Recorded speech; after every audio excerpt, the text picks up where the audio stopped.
News देख रहे हैं आप। मैं हूं आपके साथ नेहा वालिया। उत्तर प्रदेश के इस खास बुलेटिन में आप सभी का स्वागत है। उत्तर प्रदेश में विधानसभा चुनाव के लिए अब महज 4 महीने से भी कम का समय रह गया है। अब ऐसे में तमाम राजनीतिक पार्टियां एक्टिव हो गई हैं। माना जा रहा है कि इस बार सत्तावादी भारतीय जनता पार्टी को सबसे ज्यादा मुकाबला विपक्ष में समाजवादी पार्टी ही दे रही है। इस सब के बीच सरकार ने चुनाव के मद्देनजर एक मास्टर स्ट्रोक खेला है। बता दें कि प्रदेश में विधानसभा चुनाव के लिए मतदाता सूची पुनरीक्षण अभियान 1 नवंबर से शुरू होने वाला है और इसी को लेकर मतदाता सूची पुनरीक्षण अभियान शुरुआत होने के साथ ही प्रदेश में अधिकारियों के तबादलों पर भी रोक लगा दी गई है। जानकारी के मुताबिक प्रदेश सरकार का लक्ष्य इस अभियान से अधिकारियों को लुभाना भी है, तो वहीं आयोग की पूर्व अनुमति के बगैर जिलाधिकारी से लेकर ब्लॉक स्तर तक के अधिकारियों को तबादले के लिए पूरी तरह से रोक लगाना है। माना जा रहा है कि ये रोक 5 जनवरी 2022 तक मतदाता सूची के अंतिम प्रकाशन तक प्रभावी रहेगी। बढ़ते आगे बात उत्तर प्रदेश के मुख्यमंत्री योगी आदित्यनाथ की, जो आज बहराइच और श्रावस्ती के दौरे पर रहेंगे। सीएम आज दोपहर 1 बजे श्रावस्ती पहुंचेंगे। बता दें कि श्रावस्ती में योगी आदित्यनाथ 390 करोड़ की परियोजनाओं का लोकार्पण करेंगे। वहीं बहराइच में सीएम योगी 221 करोड़ की 144 परियोजनाओं का लोकार्पण और शिलान्यास करने वाले हैं।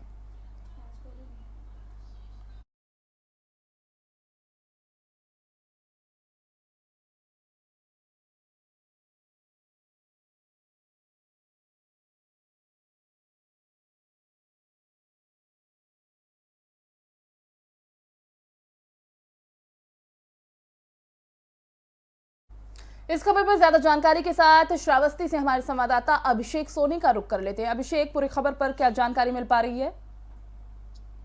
मैं आपको बता दूं कि श्रावस्ती जिले में आज मुख्यमंत्री योगी आदित्यनाथ का आगमन 1:05 पे गंगा के स्पोर्ट स्टेडियम के बगल स्थित हेलीपैड से होगा, जिसके बाद मुख्यमंत्री योगी आदित्यनाथ हेलीपैड से स्पोर्ट स्टेडियम पहुंचेंगे और स्पोर्ट स्टेडियम में पहुंचने के बाद मुख्यमंत्री के द्वारा 87 परियोजनाओं का शिलान्यास करके लोकार्पण किया जाएगा। करीब 390 करोड़ 71 लाख रुपए का श्रावस्ती जिले को आज मुख्यमंत्री के द्वारा सौगात दिया जाएगा।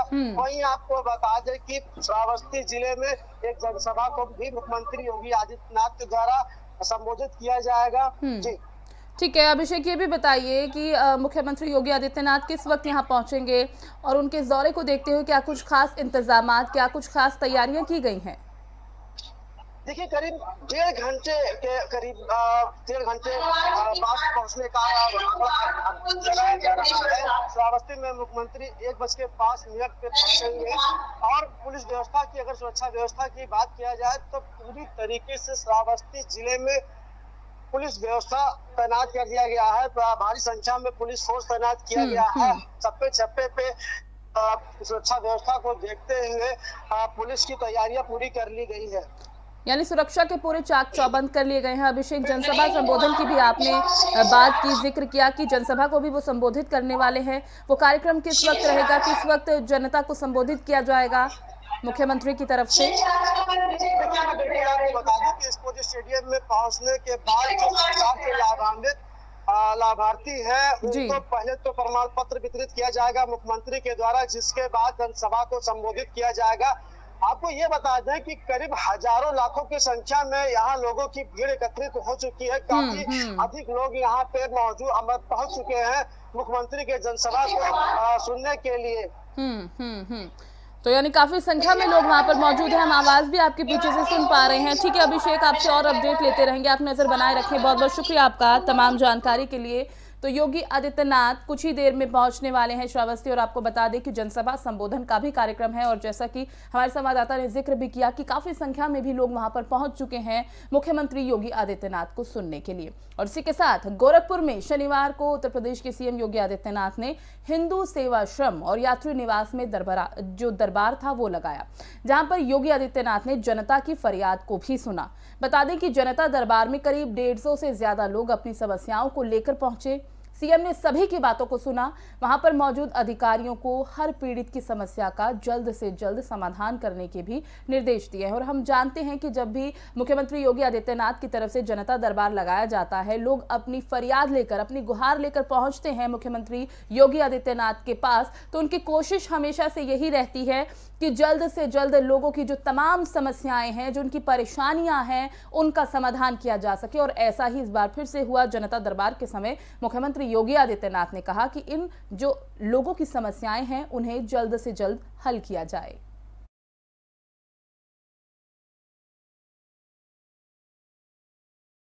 बढ़ते हैं आगे। एक दिवसीय दौरे पर शनिवार को सपा की डिंपल यादव वाराणसी पहुंची, जहां पर डिंपल यादव ने बाबा विश्वनाथ में दर्शन कर हवन पूजन किया।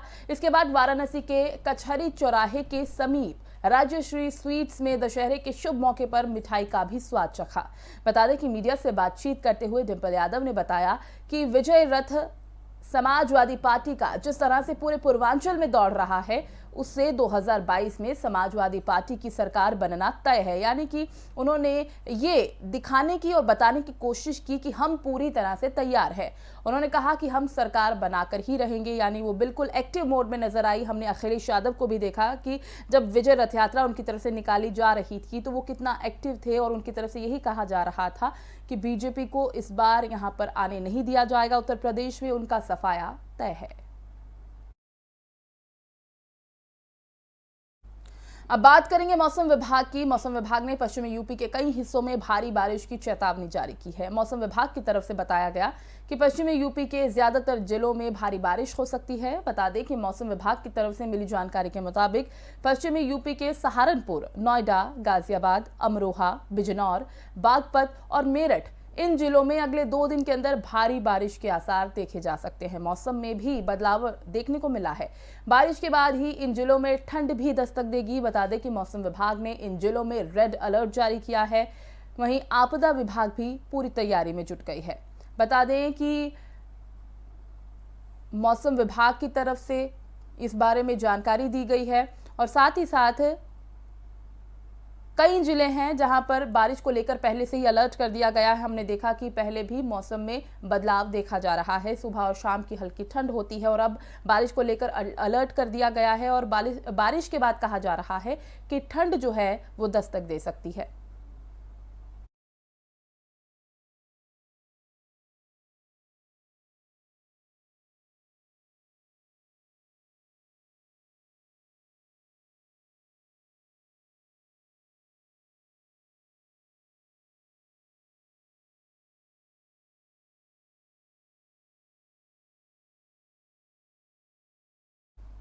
वहीं यूपी के आगरा में दशहरे के दिन बड़ा हादसा हुआ है। बता दें कि मूर्ति विसर्जन के बीच कई लोग नदी में डूब गए हैं। नदी में डूबने से 5 लोगों की मौत हो गई है। और आगरा के एसएसपी मुनिराज ने बताया कि हादसा मूर्ति विसर्जन के बाद हुआ। नदी में लोगों के ज्यादा गहराई में चले जाने की वजह से यह हादसा हुआ है। और ये भी बता दें कि आगरा से ये खबर आई है, मूर्ति विसर्जन के दौरान 5 लोगों की नदी में डूबने से मौत हो गई है। लेकिन ऐसा पहली बार नहीं हुआ है। हर साल जब इस तरह से त्योहार होते हैं, चाहे हम गणेश विसर्जन की बात कर ले, गणपति विसर्जन की बात कर ले, दुर्गा की विसर्जन की बात हम कर लें, या फिर कोई भी इस तरह का त्योहार होता है, तो इस तरह के हादसे जरूर पेश आते हैं। लोगों को चौकन्ना रहने की बात कही जाती है, लेकिन बावजूद इसके लोग उतना सतर्क और अलर्ट रह नहीं पाते, जिसके बाद इस तरह के हादसे होते हैं। ये हादसा हुआ है, 5 लोगों की नदी में डूबने से मौत हो गई है। आगरा में मूर्ति विसर्जन के दौरान ये हादसा पेश आया।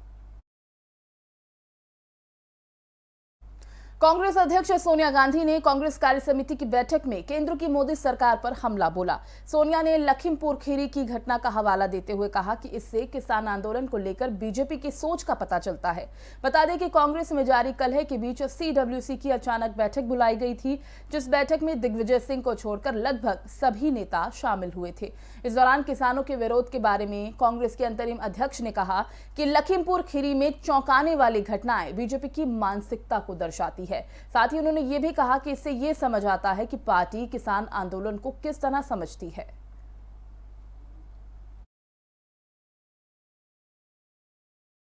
खबरों में अब बात है यूपी के बिजनौर की, जहां पर 2 बाइक सवार युवकों की सड़क हादसे में मौत हो गई। ये सड़क हादसा बाइक के नियंत्रण को खोकर बैरिकेड से टकराने की वजह से हुआ। बता दें कि सड़क हादसे में एक युवक की मौके पर ही घटनास्थल पर मौत हो गई। दूसरे युवक को स्थानीय लोगों ने अस्पताल में भर्ती कराया। मौके पर पहुंची पुलिस ने मृतक के शव को कब्जे में लेकर पोस्टमार्टम के लिए भेज दिया है। बता दें कि ये पूरा मामला बिजनौर के स्योहारा थाना क्षेत्र का बताया गया। ये घटना ये है, ये 2 बाइक पे सवार युवक थे। इनकी गाड़ी की स्पीड मिनिमम मान के चलो 90-95 थी। बहुत स्पीड पे गाड़ी थी। टीकड़े के पुल पे बैरियर लगे हुए थे, बैरियर में टकराने के बाद में हम वहाँ पे इतने पीछे थे तो घटना स्थल पर ये एक की तो मौके पर मौत हो गई, एक को अस्पताल आते मौत हो गई। यूपी के हरदोई में स्पोर्ट्स स्टेडियम में खेल प्रतियोगिता के बीच महिला कोच की पिटाई हो गई। बता दें खेल के बीच विरोधी टीम हूटिंग कर रही थी। हूटिंग से नाराज कोच ने पहले बच्चों को पीटा, फिर बच्चों ने महिला कोच की पिटाई कर दी। बता दें महिला कोच लखनऊ की ब्लैक पैंथर कबड्डी टीम की कोच थी। ये तस्वीरें आप देख सकते हैं, उसी दौरान की ये तस्वीरें हैं, जिसके बाद ये मामला काफी ज्यादा बढ़ गया। हालांकि मामले को शांत कराया गया। महिला कोच की खिलाड़ियों ने जमकर पिटाई की तस्वीरें वायरल हो रही हैं।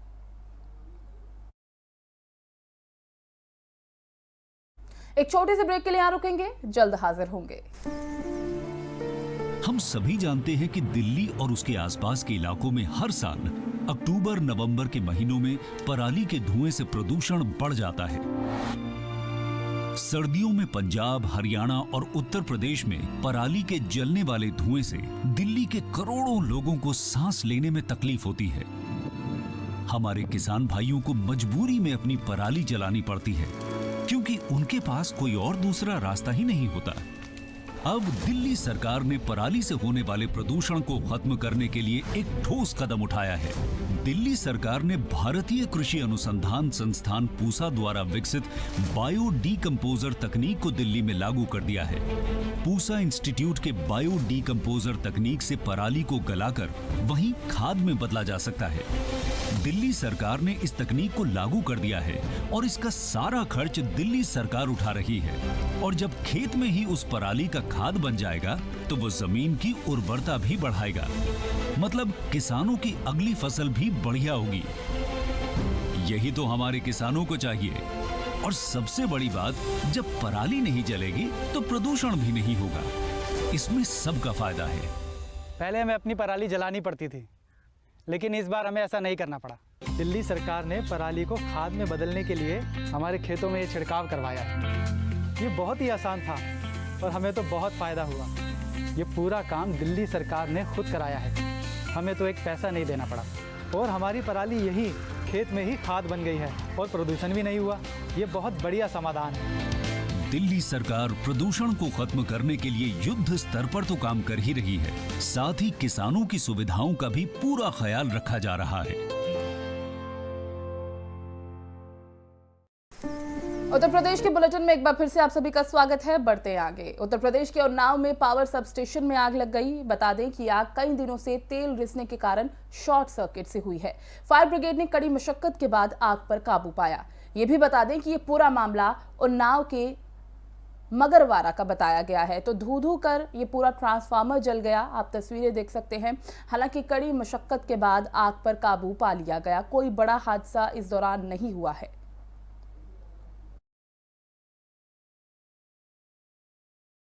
यूपी के सुल्तानपुर में बीती रात विश्व हिंदू परिषद के ठेकेदार पर जानलेवा हमला हो गया।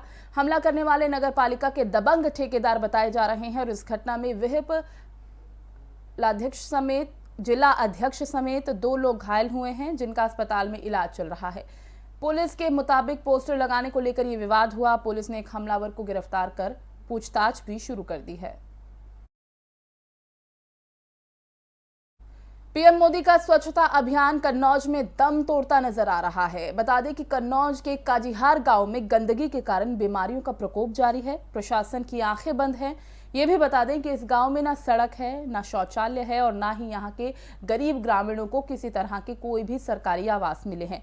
घास फूस की झोपड़ियों में यहाँ के ग्रामीण सदियों से जिंदगी गुजारते आ रहे हैं। वहीं सपा सरकार इसे बीजेपी सरकार का फेलियर बता रही है। सपा जिलाध्यक्ष का कहना है कि सरकार का स्वच्छता अभियान सिर्फ मीडिया को दिखाने के लिए चलाया जाता है, जमीनी हकीकत स्वच्छता से कोसों दूर है।